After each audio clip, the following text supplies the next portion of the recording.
Welcome back to the Four Fires podcast. What you're about to listen to is actually a recording that Alan and I made back in January about goal setting, but I think it still applies. We're a couple months into the year now, and statistically, most of us have already forgotten about the goals that we set back at the beginning of the year. So this is actually a cool thing that I'm releasing this podcast later than I originally planned, but I hope it'll be valuable for you to revisit the goals, or if you haven't set any goals yet this year, take this time at the beginning of this year to set your goals and start working towards them. I hope you enjoy this podcast, and remember to live intentionally. Welcome to the Four Fires podcast, where we talk about winning in all four of the essential areas of life.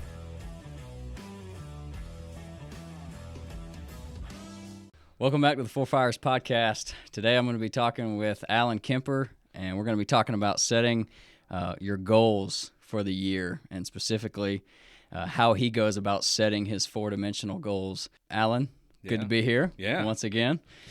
So the question I wanted to ask you was, how do you approach the new year and all your goal setting from a four-dimensional standpoint? Yeah, so it has been an evolving process. So for me, I've always been, not always, as I've begun to get more serious about the Four Fires and my journey and this idea of living intentionally, I have tried to use the new year as a moment to pause and reflect a little bit on how the year went, and then to look forward into what's up ahead, and really to intentionally design my year. So that has evolved over the last 4 or 5 years. And so current state, I usually am finding myself that week in between Christmas and New Year's, sitting down a couple nights in a row and really thinking on each one of my fires and what do I want to accomplish. This year, I'm doing something a little bit differently. I'm creating quarterly goals rather than annual goals. I think that's going to allow me to be a little more specific in what I want to try to accomplish. So rather than just having that be an event that happens once a year, I'm setting things up quarterly, and then I'm trying to calendar everything that I have for my first quarter. Yeah. I mean, I calendar all my business meetings, so why not my workouts and why not my time with my kids? And you can do that 3 months in advance. So, right. Yeah. So that's the general framework of, kind of naming what my objective is in each of the fires. Yeah. And then there's 3 or 4 things that I want to get done in each of those fires. When you hit those, that's going to make sure that your objective is being accomplished. Yeah, certainly. For example, I've got some objectives around my professional fire, right? I'm trying to create a healthy, growing company that is spiritually influential, financially profitable, and betters my clients' lives. And underneath that, then there are some metrics, some things that we're going to do to measure to make sure that if those things are true, then I'm meeting my objective. Mm-hmm. So the structure for me, the thing that's worked, is to help me name, or is to name what it is that I'm trying to accomplish in each fire for this quarter, and then 3 to 5 actions that I'm going to do. Mm-hmm. And it feels very attainable to me to be able to put those 3 to 5 actions on the calendar for the quarter. Yeah, and they're like, something I've learned in the last year is I kind of grew up where it was like, first of the year, let's throw some goals and like talk about them, and then like I would spend the rest of the year not even thinking about what my goal was. Or it's like, oh yeah, it felt good to throw a goal up of like, I want to hit 10 home runs this year in my baseball career when I was in high school. But and then it was like, okay, it was cool at the beginning of the year to put that goal, but I like what you have here where you put the goal or the objective, but then you have specific things that you're going to do on a weekly basis, like the plan. So you have the goal, and then you have a weekly plan. I've learned in the last year is like, me and my wife have talked about this. We're like, we might as well not even set a goal if we're not going to take the time to create the plan that's going to help us hit the goal. And so I really like that about these 2, 3, 4 things that you have underneath each of your objectives is the specific plan on how you're going to get there. Because anybody can put, I want to triple my income this year. Like everybody says, I want to work out more. I want to, but having the specific plan that you're going to do every single week you can measure that and say, I didn't hit my plan this week, or no, I crushed it this week. And for me, so we talk about one of the tools that we use at LEAD, we call it VGPA, which is vision. First, you got to know what you're trying to accomplish. Then you have a goal, and then you have to have a plan, and then you have to have some accountability. Yep. So the goals, plan, and accountability are really, really important. And for me, because of the rhythm that I've gotten into in my professional life, my calendar is my accountability. Like, if it's on my calendar, it gets done. And so I don't just skip a random business meeting that's on my calendar. So why would I skip breakfast with my daughter if it's on my calendar? Why would I skip date night if it's on there for my wife? Why would I skip a workout or a run? So that's been a really great tool for me to provide a level of accountability. Do you have any other humans? Do you have any accountability partners? That's a good question. That you've shared all of these things with? So that's a good question, because the things that in the past have made me very, very successful specifically in the physical area is when I have a big challenge, meaning something that I'm really, really scared of. Or a community of people who I'm doing it with. It's interesting for me right now. I literally the ink is still drying on those on those goals. So it's a little later in the year than I'm used to. Today's the 8th, and so I was kind of finalizing those for this year. I've got people who know parts of them. You're the first person who has the goals entire. I'm honored in front of you, so you can hold me accountable. For Q1, and the other thing I have to do then, what I have not yet done, is put my Q2 planning session goal resetting on the calendar. Right. The evaluation time.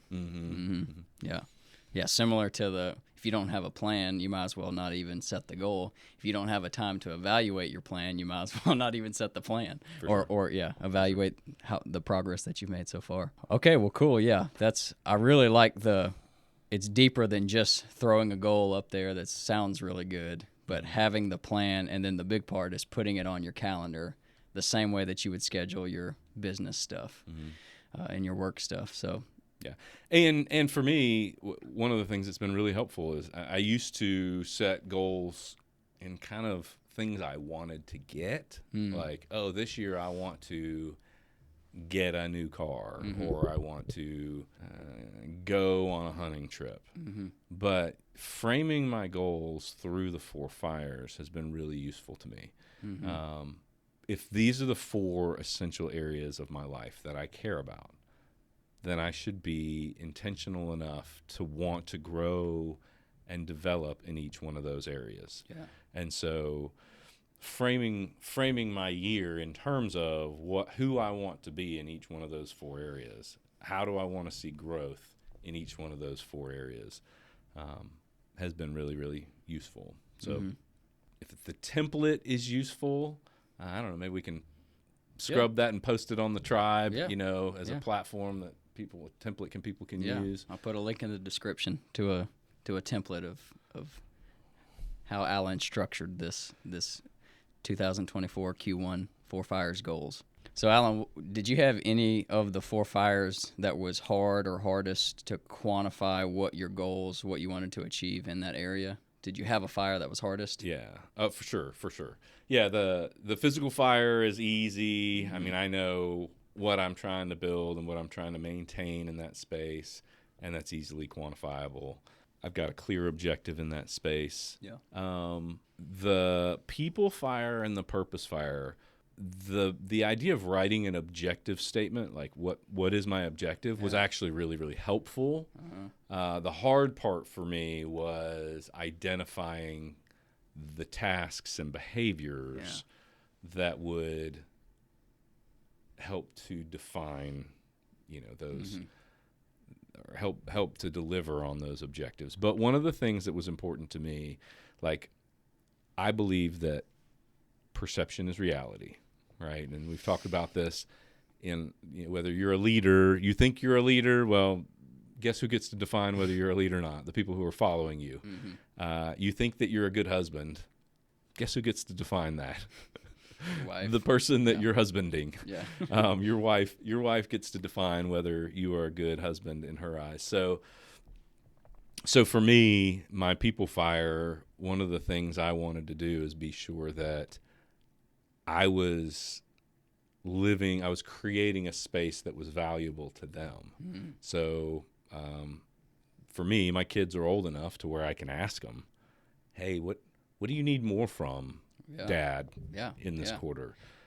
For my wife, what do you need more of from me in this season of life? And she gets to tell me, like, hey, Alan, I love this and I love that, but I could really use some more of this. Yeah. And so then it's my job to step into that request. Right. So the people fire was interesting because I almost didn't write it.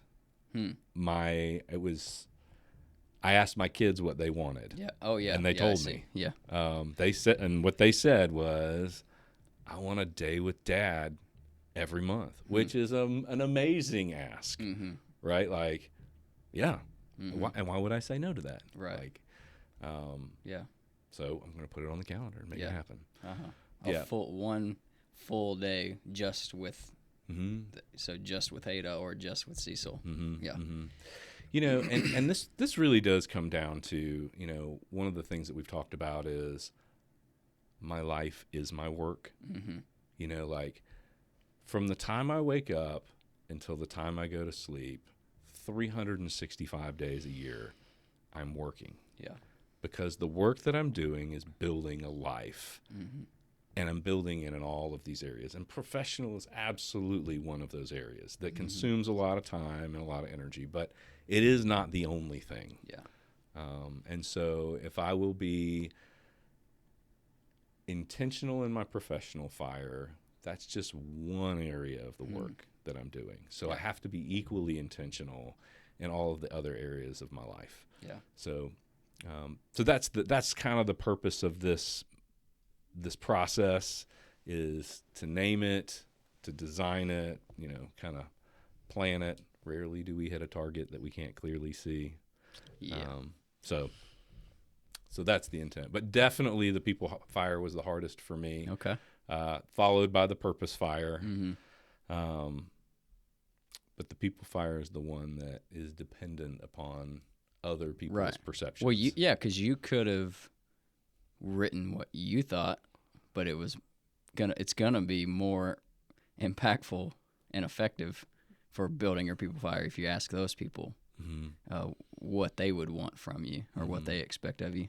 And that probably, it can be scary or hard because you're like, what is this person going to tell me they want me to do? Well, yeah, I mean, a lot of times they look at you like, what do you mean? Like, yeah, what do I need more of from you? Like, but if you get into that regular rhythm of like, look, it is my intent to serve you, or, like, it is my, if I am providing for you, I'm protecting for you, we're doing partnership, friendship, we're lovers, like these are our elements of our relationships together. What do you need more of? What do you need less of? Yeah. So Yeah. That's good. Well, Alan, thanks for being open and vulnerable and sharing these things. And I appreciate this template. And like I said, I'll share it in the description so people can go and look at it and fill out their own answers in this template. And so I hope this was helpful for all the listeners out there, and hope you take some time to think about not just naming some cool goal that you could hit in all four of the areas, but be more strategic with naming a more, I guess, descriptive objective of what you want to accomplish in the physical fire, the purpose fire, the people fire, and the professional fire.